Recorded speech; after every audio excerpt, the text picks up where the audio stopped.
Divided आपके DNA को भी डिस्ट्रीब्यूट करने का काम कौन करता है? मीजोजोम।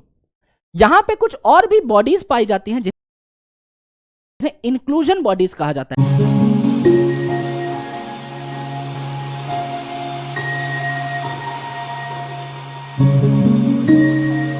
बाउंड्री तो चाहिए, ये बाउंड्री एक्सेप्टिव बाउंड्री होती है।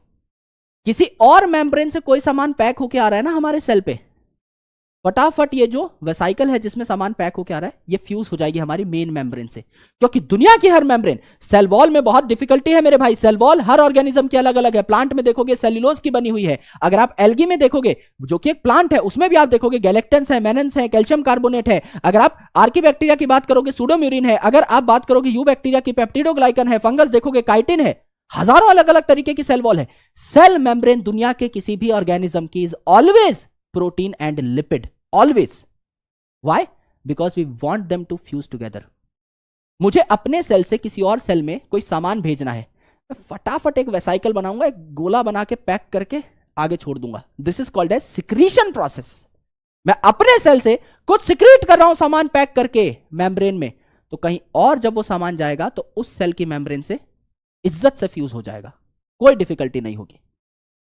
और दूसरे सेल में वो सामान आ रहा है, एंडोसाइटोसिस, अंदर आ रहा है एंडोसाइटोसिस, दूसरा सेल ले रहा है सामान को, एंडोसाइटोसिस, मैं दे रहा हूं सामान को, सिक्रीशन। तो सिक्रीशन और एंडोसाइटोसिस किसका काम हुआ? मेम्ब्रेन का ही हुआ ना, मेम्ब्रेन का ही काम हुआ, राइट। तो ये मेम्ब्रेन दुनिया भर के सारे ऑर्गेनिजम्स की सेम है। लिपिड प्रोटीन, लिपिड प्रोटीन अभी थोड़ा सा डिस्कशन करेंगे आफ्टर अ फ्यू स्लाइड्स, आपको एकदम क्लैरिटी चमक जाएगा, है ना, सपने में दिखाई देगी आज मेम्ब्रेन सबको। तो ये हमने देखा भैया मीजोजोम। मीजोजोम क्या है? इनफोल्डिंग ऑफ प्लाज्मा मेम्ब्रेन या इनवेजिनेशन ऑफ प्लाज्मा मेम्ब्रेन। मैंने क्या कहा? एम फॉर माइटोकॉन्ड्रिया यूकैरियोट में और एम फॉर मीजोजोम आपका यहां पर। तो ये क्या कर रहा होगा? हमारा माइटोकॉन्ड्रिया क्या करता है सर? पावर हाउस है ना, यानी क्या करता है? रेस्पिरेशन करता है, ऑक्सीडाइज करता है खाने पीने के माल को। और यहां पर क्या होगा? सेल मेम्ब्रेन है, अगर आपको सेल वॉल तैयार करनी है तो सेल वॉल बनाने के लिए भी तो माल इस मेम्ब्रेन से, इस वेसाइकल से ही पैक होके जाएगा ना। तो क्या सेल वॉल फॉर्मेशन नहीं होगी? तो क्या सेल वॉल फॉर्मेशन नहीं होगी? बिल्कुल होगी। कोई चीज आपको एकदम ही बाहर भेजनी है, सेल से सिक्रीट ही करनी है, तो क्या सिक्रीशन नहीं होगी? मेम्ब्रेन से ही होगी, और किससे होगी? सिक्रीशन नहीं करनी, एकदम करनी है सर। अगर आप देखें तो प्रोकैरियोटिक सेल जो है ना, इसका डीएनए जब डिवाइड होता है ना, तो उस डिवाइडेड आपके डीएनए को भी डिस्ट्रीब्यूट करने का काम कौन करता है? मीजोजोम।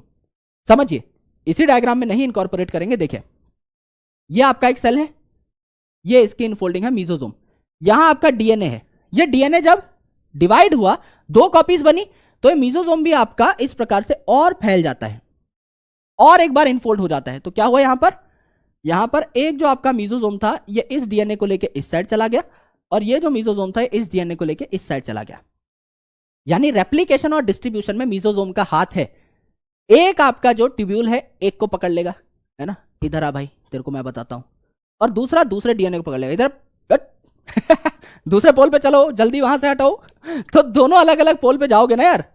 अगर आपको दो डॉटर सेल बनानी है तो दो अलग अलग पोल्स पे डीएनए को डिस्ट्रीब्यूट करना पड़ेगा, माल आधा आधा बांटना पड़ेगा। अब ये दोनों साथ चिपक के बैठे हुए हैं, मीजोजोम आता है ऊपर से, दोनों की पकड़ता है यहां से गुद्दी, और तब साइड हटो, तो इनको साइड कर देता है। तो डीएनए डिस्ट्रीब्यूशन में भी इसका बहुत इंपॉर्टेंट रोल है ना। तो आपका क्या होगा? डीएनए रेप्लिकेशन एंड डिस्ट्रीब्यूशन, पांचों चीजें याद हो गई, कुछ करना थोड़ी होता है यार। डीएनए रेप्लिकेशन एंड डिस्ट्रीब्यूशन, और एंड तक बने रहना भाई। इस सेशन में कुछ ऐसा दिखाऊंगा ना, बहुत मजा आ जाएगा तुमको। मतलब ऐसा होता बहुत कम है, मतलब मैं कुछ बना के लेके आया हूं जिसमें एफर्ट लगे हैं, खूब खूब एफर्ट लगे हैं। आप देखोगे ना मजा आ जाएगा, आपको लगेगा यार मास्टर जी करते तो हैं कुछ कुछ, है ना। तो ये आपका मीजोजोम है। क्रोमेटोफोर का मतलब ही क्या है? क्रोमा मतलब कलर, यानी अलग अलग कलरफुल पिगमेंट। ये क्या हो गया भैया? ओके, आप ठीक है।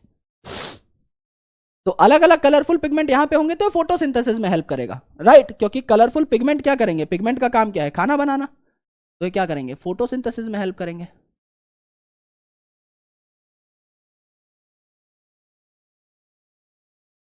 अब आपकी एक बात रह जाती है बस यहां पे, और सबसे इंपॉर्टेंट बात है, सबसे खास बात है, वो है